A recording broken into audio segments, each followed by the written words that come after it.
Allez, c'est reparti les gars. Donc, il y en a qui vont être contents, ils m'avaient demandé la vidéo. Donc, on va commencer parce que maintenant le pneu, comme il a eu la surchauffe qu'on peut voir sur l'autre vidéo. Donc, je commence à démonter de chaque côté les caches. Et en fait, pour pas être emmerdé direct, là, ce que je fais, c'est que tu vois, tu as les vis. Ah, faut pas se tromper. Tu as les premières et tu as celles qui sont au fond là. Tu vois. Hop. En avant guingant.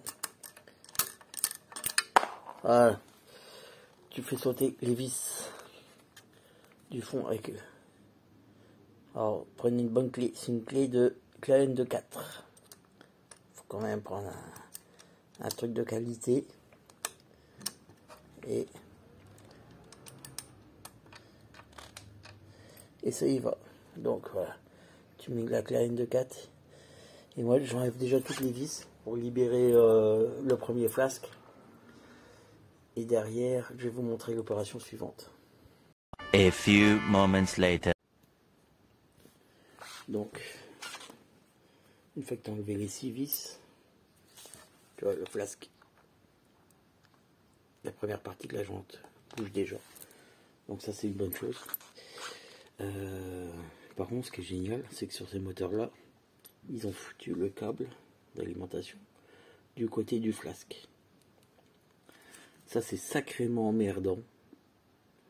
Alors que par contre, chez Dualtron, ils sont moins cons. Parce que le câble moteur, il n'est pas du même côté que le flasque. Donc en fait, tu démontes, quand tu prends Dualtron, tu enlèves les 6 vis, tu enlèves l'écrou de roue, tu enlèves l'écrou du bras, tu retires ton bras, tu sors ton pneu, quoi, tu vois. Donc l'autre côté, la roue reste maintenue sur la trotte, en fait, elle ne bouge pas. Là, sur la Blaster, je suis en train de réfléchir bien, parce que j'ai pas envie de me faire chier à démonter encore, réouvrir le deck pour débrancher le moteur arrière. Le moteur arrière en extérieur, mais devant, je te dis pas. Pour aller, il faut que je détricote tout, tu vois. Sans blague. Donc, on va essayer de faire d'une autre manière, et puis c'est tout, ça va aller. Hein. Ce qu'il y a, c'est qu'il va falloir démonter derrière ça les deux axes, les deux écrous, l'axe de roue. La roue, on va la repasser au-dessus. Alors, je crois que par précaution, pour éviter de voiler le disque ou quoi, qu'ils prennent un jeton, moi c'est pareil. Franchement, il y a 6. Ouais, il y a 6 vis aussi. Hein. Je vais démonter une fois que j'aurai démonté la roue, là, on va sortir la roue, je vais démonter le disque aussi. Je vais virer ce disque de frein, histoire de ne pas le voiler, parce que comme ils sont tout neufs quand même. Quoi. Donc je ne vais pas le voiler, on va démonter le disque de frein après. Et après, la chose va se compliquer. Donc, une fois que tu as viré ça avec une douille de 21, tac tac, tu as desserré les deux côtés, tu vires ton garde-boue.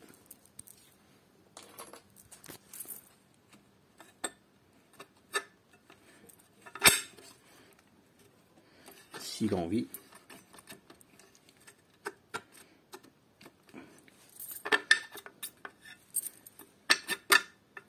Ah, on pose la bête là-haut. Tu fais gaffe à tes rondelles. Tu vois qui derrière ça, la mémère elle recule. Donc, qu'est-ce qu'il ferait? Ah, c'est oui, comme un con. J'ai omis de desserrer les deux petites vis de merde qu'il y a dessous encore, hein, qui verrouillent le câble. Pour gagner, faut gagner du mou. Du mou. Donc c'est deux petites vis cruciformes de mer qui est là-dessous, qu'il faut virer sur les pattes pour avoir assez de mou pour reculer le moteur pour le sortir. Ça évite de tirer trop sur le câble moteur qui est déjà un peu capricieux, quoi, tu vois. Donc voilà. A few moments later. Donc, comme j'ai dit, une fois dès que tu as enlevé les deux petites pattes, les petits tournevis cruciformes, le moteur, ça sort tout seul. Une fois que c'est là, comme j'ai dit, je vais prendre la clé étoile. La clé étoile, on va démonter les 6 vis, extraire le disque, parce qu'en fait le pneu, comme du coup le flasque, on peut pas le sortir à cause du moteur, du câble du moteur. Alors t'as pas le choix. Avant, enfin il y a certaines marques aussi qui ont des prises. Tu débranchais le truc du moteur, la prise du moteur. Je te dis pas le gain de temps. Que là du coup, là une fois qu'on a démonté ça, on va prendre la pince, on va écraser le pneu avec la pince multiple. Soit une pince multiple, soit un serre-joint. Tu prends un serre-joint, tu vas écraser le pneu pour arriver à le décoller du flasque. Et moi en fait ce que j'ai fait, après chacun fait ce qu'il veut, j'ai aussi la glace à pneu quand même. Mais j'ai du silicone spray. Ça va, dehors ça va très bien pour les pneus. Et là du coup il faut écraser le pneu, on va balancer un peu de silicone pour qu'il se décolle, qu'il recolle sur le flasque. Le flasque on va l'enlever, on va l'écarter, tu vois après. Et le plus dur, ça sera de faire, il faudra sortir le pneu mais par l'extérieur ici. Alors t'inquiète pas, une fois que le flasque de l'autre côté est enlevé, tu vois, le pneu c'est pas si compliqué que ça à le faire passer au-dessus. Et pour le remettre, ça sera pareil, il faudra le faire passer des deux côtés. Moi je choisis cette façon, sinon faut que tu démontes le deck pour aller décrocher au niveau du contrôleur les câbles moteurs. Pour l'arrière, pour l'avant, tu vois, pour l'avant tu démonteras, faut tout renlever, voilà, tu vois. Donc je t'en passe des belles et des meilleurs. Donc je vais tenter pour le moteur là à l'arrière, si ça va, on fera pareil pour l'avant, on ne démontera pas le deck, voilà. A few moments later. Bon, et ben bonne nouvelle, c'est qu'en fait, je vais quand même foutre un peu de, tu vois, un petit peu de silicone, le pneu là, le flasque il s'est barré tout seul dessus, quoi, tu vois. Donc tiens, attends, hop. Il est venu. Ah oui, c'est là, il y a la chambre à air en fait qui va être un peu plus chiante à sortir, tu vois, parce que là elle passe dedans. Donc là je vais avoir besoin quand même de mes deux mains, parce qu'il faut écarter on va enlever le flasque et en même temps il faut pousser la valve, c'est tout. Bah alors jusque là franchement l'opération me paraît assez simple pour le moment. Donc alors, comme prévu, c'est exactement ce que je t'ai dit, faut juste les deux mains pour arriver à, parce que tu vois, pour sortir la valve il faut quand même incliner un peu. Donc pour enlever la première partie, il n'y a rien de plus simple. Maintenant le pneu après, tu vois, j'ai même pas eu besoin de regresser l'autre côté, il est sorti tout seul sur le moteur. Donc, alors pour le sortir, moi je dis qu'il faut déjà, on va quand même sortir ça dessus, le dedans de moi. Tac tac tac tac tac. Voilà, la mémère, comme elle est morte. Donc, et maintenant, tu vois, tu mets le moteur droit, et en fait, le pneu, quand tu vas appuyer, il faut le faire sortir, tu vois, comme ça. Ah, attends, parce que là, du coup, tu vois, il faut quand même les deux mains aussi. J'aimerais bien vous montrer, mais le problème, c'est qu'à la GoPro, c'est vraiment pourri. Et là, ce qu'il faut en fait, c'est écraser un peu le pneu. Là, tu l'écrases comment, là, dans le sens de la longueur, et il faut sortir le moteur à travers, tu vois, comme ça. Mais ça vous paraît compliqué, mais je peux te dire que là, c'est pas si merdique que ça. Ça a l'air, mais ça va bien. Donc pour faire vraiment simple, toi, tu cales sur toi le câble moteur, toi tu es d'accord avec moi, il est en dessous. En fait tu fais pivoter. Alors attends, je vais te le mettre en place, voilà. Tu fais pivoter, tu vas comprendre tout de suite. Voilà. Tu fais pivoter le, tu vois, voilà, tu fais pivoter le moteur de façon à ce qu'il soit comme ça. Et là, le pneu il est sorti.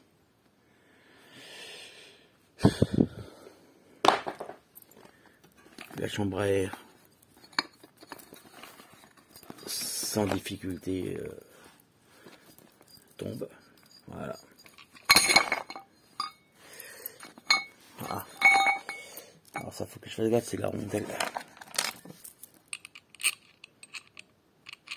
C'est la rondelle du moteur de ce côté-là. Pour le câble. Ça faut que je fasse gaffe. Voilà. Mais putain, c'est lourd quand même hein, le moteur. Hein. Tu vois, donc après tu peux remettre ça en place. Ah. Et donc, comme on m'a dit qu'il y avait du jour entre, tu vois, quand tu refermes ta roue, t'as pas de jour. Hein. Donc je sais plus qui c'est qui m'a dit qu'il y avait du jour entre, qui voyait la chambre à air au milieu. C'est que t'as mal remonté ta roue, mon gars. Attention. Hein. Donc, pour en arriver là,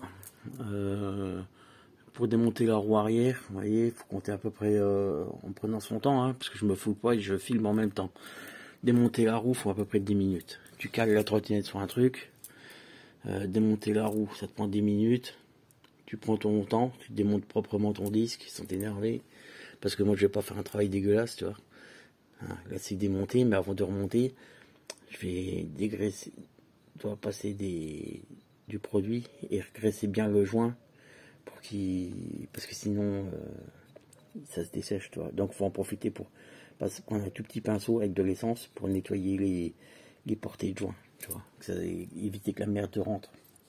Tu vois la petite poussière de merde, c'est ça qui va venir te niquer le joint torique et après toute la merde rentre.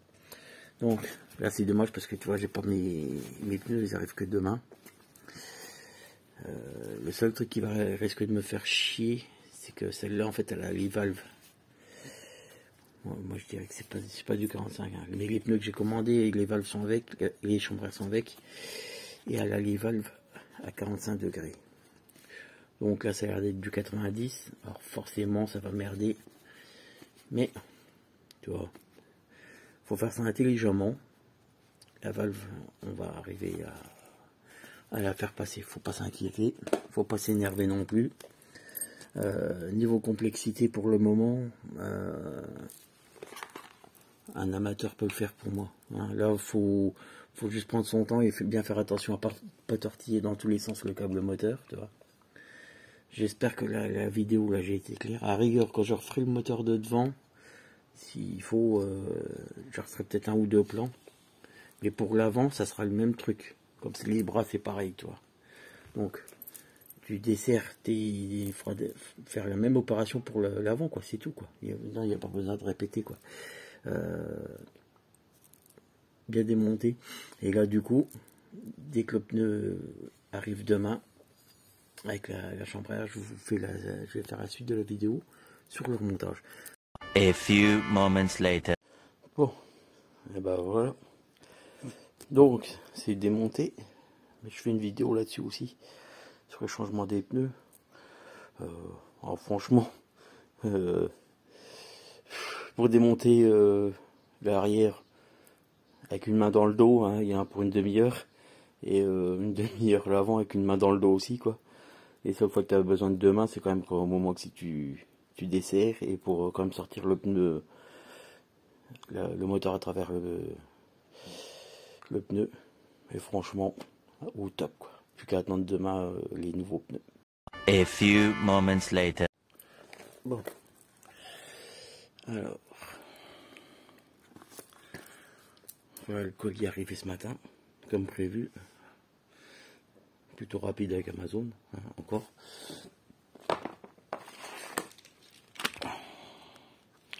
Avec les chambres à air C'est ça que je veux voir. Et bah, écoute, non, l'angle c'est bon. L'angle des chambraires, ça va aller. Parce que, alors là, comme j'ai regardé avec la livraison Prime et tout, je les ai eus à, que je dise pas de conneries, 53 € je crois. 53 € l'ensemble, les deux pneus avec les deux chambraires livrés. Donc, alors désolé pour le faux jour là. Quand tu veux mettre le premier pneu, tu fais attention à pas te tromper parce que sinon t'es bon pour redémonter quoi, c'est un peu dommage quoi.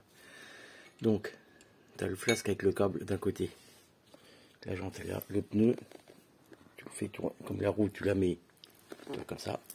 Le pneu tu mets bien dans le sens, puis les dessins, tu vois, vers là-bas. Tu passes le moteur à travers comme je viens de faire là. Et t'appuies délicatement, enfin délicatement, tu vois. T'appuies comme ça et le pneu va passer à travers. Il faut le faire sur les deux épaisseurs. Il faut que le pneu complet passe de coup dans la jante, tu vois. Et après on va faire, je vais faire passer la chambre air qu'après. Voilà, on fera passer à l'intérieur. Je vais vous montrer. Donc le pneu est passé à l'intérieur. Comme j'ai dit, tu vois, c'est à la main. J'ai en fait même pas eu besoin de graisser le pneu, comme j'avais prévu quand même de le faire. Ça a passé tout seul quoi. Donc voilà. Maintenant, on prend la chambre à air. On va la gonfler légèrement, très légèrement, pour qu'elle se mette en place pour éviter de la pincer. Et on referme on va commencer à refermer la jante. Alors, au moment de passer la chambre à air, tu fais gaffe. Parce que la chambre à air, la valve passe bien dans le flasque mobile. Donc, je vais me mettre là pour que tu vois bien, tu vois. La chambre à air est juste gonflée, tu vois, pour se mettre en place. Ça peut être un peu chiant à la rentrée dans le pneu, mais ça évite de la pincer de l'intérieur quand tu vas refermer la jante. Tu vois. Donc, après, rien n'empêche de lui foutre un petit coup de silicone dessus pour l'aider à glisser, qu'elle se mette bien en place. C'est peut-être ce que je vais faire. Je vais quand même lui foutre un petit coup de silicone et derrière, eh ben, tu vois, pour passer la chambre à air, je vais passer l'étape là en vidéo parce que déjà faut 2 mains pour aller la remettre, la passer à travers le moteur, venir la mettre là. Et bien dans cette position. Et ensuite on fait passer le trou et on va commencer à refermer. Ça fait chier le faux jour. Donc voilà, la suite de l'étape. Chambre à air, elle rentre dedans, impec. Donc là,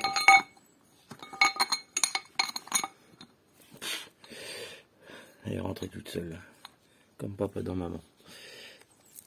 Ah putain, ça me fait chier le faux jour. Franchement, ça, pour la vidéo, c'est un peu dommage. Mais, donc là, je vais remettre le flasque en place. On va refermer, et on va commencer à refermer délicatement. S'il y a une difficulté, je vais vous la montrer en vidéo. Sinon, je vous reprends quand le flasque est fermé. Mais je vois pas la difficulté. A few moments later. Comme prévu, ça se remet, écoute, je vais te dire, ça se remet même mieux que ce que je m'y attendais. Donc, tu vois, j'ai bien fait de pas écouter les commentaires de merde des mecs sur Amazon. Il y a vraiment des rageux de merde, je sais pas pourquoi, je comprends pas. Alors les pneus, ils disaient, ouais machin, c'est de la merde, il y a un plein qui avait des problèmes, c'est-à-dire qu'il n'y avait qu'une chambre à air carré. Franchement, le haut il arrive complet, le pneu il est vraiment, c'est vraiment de la gomme récente, tu vois, tu le sens l'odeur que le pneu il est pas vieux quoi. Donc franchement, tu vois, les deux flasques là, tu les mets bien en face, 3 trous, pof pof, ça s'est revissé. La valve, bah du coup, mieux que ce que je pensais, ça va tout seul. Là, j'ai déjà mis 2 vis en croix, là on va remettre encore en croix, si je peux, je vais les bloquer maintenant, mais au moins les serrer Alors surtout, n'oubliez pas à la fin de les resserrer quoi. Moi je vais les approcher le maximum, mais je vais les serrer comme un peu j'ai fait au début. Une fois que la roue est sur la trotte, c'est bien plus facile et ça évite de foirer les vis quoi. Parce que toi là tu te mets comme ça à tenir la roue, si jamais la clé dérape, tu vas déjà niquer la tête de vis. Donc le mieux c'est on approche, on serre quand même un petit peu à la main quoi. Au moins que les flasques on voit qu'ils soient tous bien plaqués. Après on serre on gonfle un peu le pneu. Donc je vais mettre à 2 barres là. Je vais mettre à 2 barres et après on replace on recampe la roue et on passe à l'avant. L'étape d'après à ne pas oublier, c'est de remonter le disque de frein. Ensuite, côté disque, tu ne te trompes pas, tu as une rondelle. C'est tout simple à remettre. Voilà.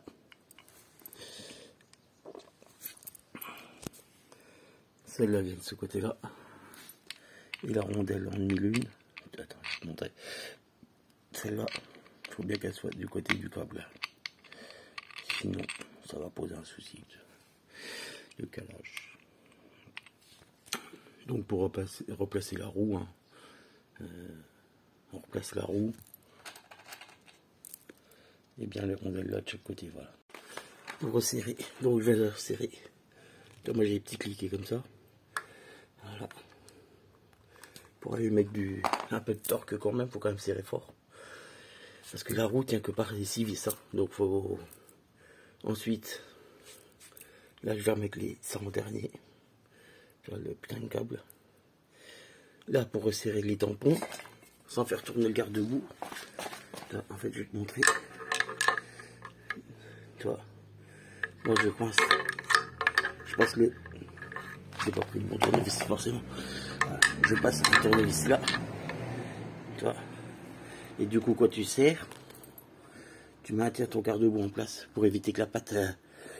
parce que même s'il y a des plats, sinon elle tourne, ça force dessus et le garde-boue se fout de travers. Donc moi j'aide comme ça, voilà. A few moments later. Bon. Et ben pour l'avant, on fait la même technique. Flasque. Câble là-bas. C'est que le moteur, le câble, tu vois, revient de ce côté-là, faut pas oublier. Donc, le pneu, toujours pareil. Hop, comme ça. Tu rentres ça comme ça. Voilà.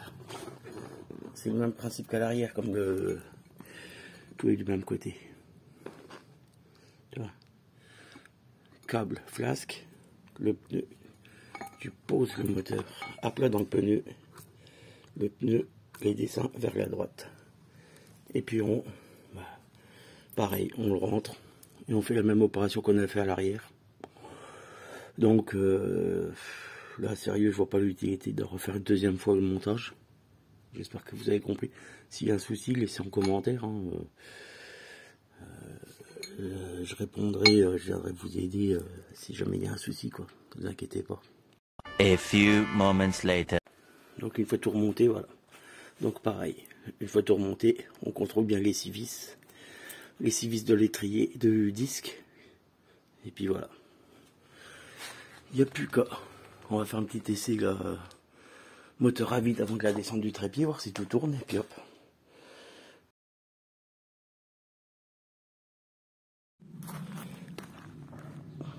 Et voilà. Donc là, la passe en pneu route. Là, ça change de gueule quand même, quoi. Enfin, moi je préfère, quoi. J'aimais pas le pneu tout terrain, quoi. De toute façon, j'en ai pas l'utilité. En plus, ça fait un bruit du diable. Donc, je vais vous poster, je vous mettrai en dessous le lien des pneus si vous voulez, plusieurs liens, dont les mêmes un peu moins chers. Hein, et là, je vais attaquer parce que derrière, j'ai l'amortisseur de la Xiaomi qui est arrivé, donc il y a encore du taf. Et voilà, bonne journée à tous, à bientôt.